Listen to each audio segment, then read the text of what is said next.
அடுத்தது அன்பு சகோதரர் மாஸ்டர் டிங்கு அவர்களுடைய ஃபேமிலி. அவங்களுக்கான ஒரு சூழல் இப்போ கொடுக்க போகிறோம்.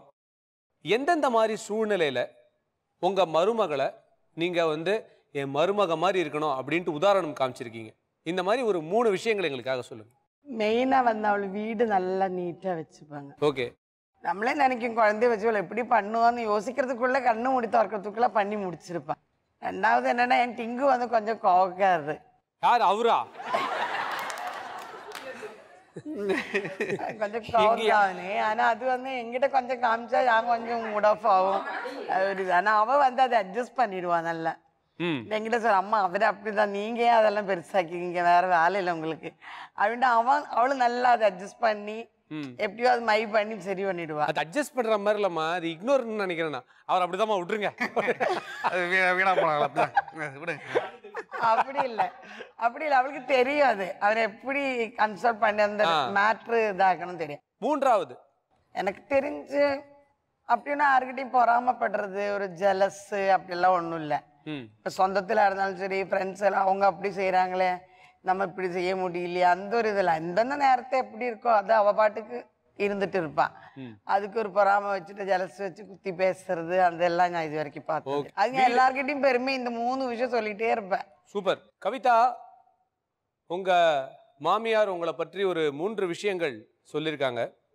அதாவது எந்தெந்த சூழ்நிலையில என் மருமக மாதிரி ஒருத்தங்க யாருக்குமே கிடைக்க மாட்டாங்க அப்படின்ட்டு அவங்க உங்களை உதாரணமா சொல்லுவாங்க அப்படின்னு கேட்டதுக்கு ஒரு 3 விஷயங்கள் உங்களுடைய பர்சனாலிட்டி பத்தி அவங்க சொல்லியிருக்காங்க.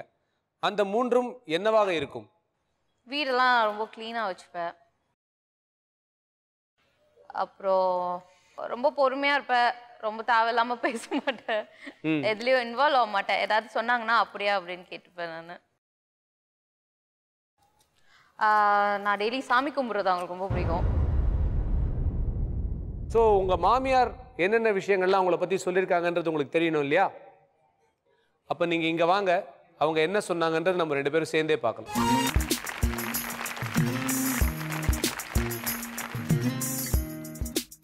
உங்கள் மாமியார் என்ன சொல்லியிருக்காங்க அப்படின்றத பார்ப்போம். மெயினாக அவள் வீடு நல்லா நீட்டாக வச்சுப்பாங்க. என் டிங்கு கொஞ்சம் கோவக்காரு.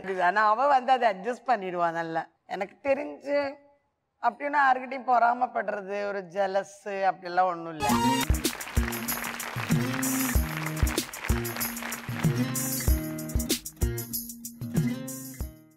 ஸோ இந்த 2வது சுற்று உனக்கும் எனக்கும் ஒரு மாமியார் தன்னுடைய மருமகளை பற்றி நினைக்கக்கூடிய சில சந்தர்ப்பங்கள் இருக்குது. அந்த சூழலை கொடுத்து அதில் ஒரு 3 சம்பவங்கள் கேட்டிருக்கோம்.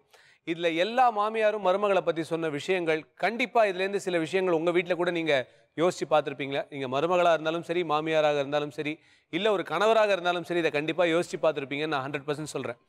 இதில் என்ன ஒரு பெரிய சிறப்பான விஷயம் என்னென்னா, இவங்க 3 ஃபேமிலியுமே இந்த ரவுண்டில் கரெக்டாக 400 மதிப்பெண் பெற்றிருக்காங்க. அதனால் ரொம்ப ரொம்ப சந்தோஷமாக இருக்குது எனக்கு.